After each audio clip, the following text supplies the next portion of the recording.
তো বিদেশে আছে, ওকে বিয়ে দিলে ওই আবার দেশে ফিরে আসবে। তখন তখন অবস্থা আরে! কি হবে জানি?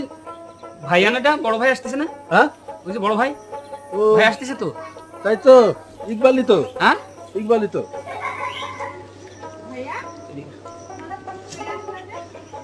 ভাই আসো।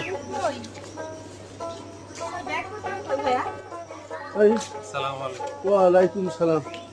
বাবা, আমার জন্য না অনেক জিনিস আনতে বলেছিলাম, চেন আনতে বলেছিলাম, তো তোমার লাগেজ টাগেজ তো কিছুই নাই। ভাইয়া, আমার জন্য একটা ওই যে বললাম একটা আইফোন নিয়ে আসছে আমার জন্য। আরে থাম তো, এই মাত্র ছেলেটা আসলো, তুই এটা খবর দিয়ে আসা উচিত ছিল। হঠাৎ করে হঠাৎ করে আসবো না তো কিভাবে আসবো? হ্যাঁ, তোমরা কি কখনো আমার খোঁজ রাখো না একটা খোঁজ দাও? হ্যাঁ, খোঁজ দাও আমাকে। তোমরা তো মনে করো সন্তান যখন দেশের বাইরে চলে যায়, ভাই যখন দেশের বাইরে চলে যায়, সে তো টাকা কামানোর মেশিন।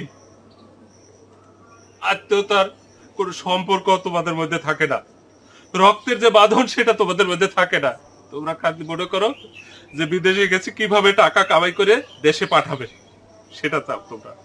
এই, তোকে গত মাসে দিলাম না মোটরসাইকেল কিনে টাকা দিলাম না তোকে?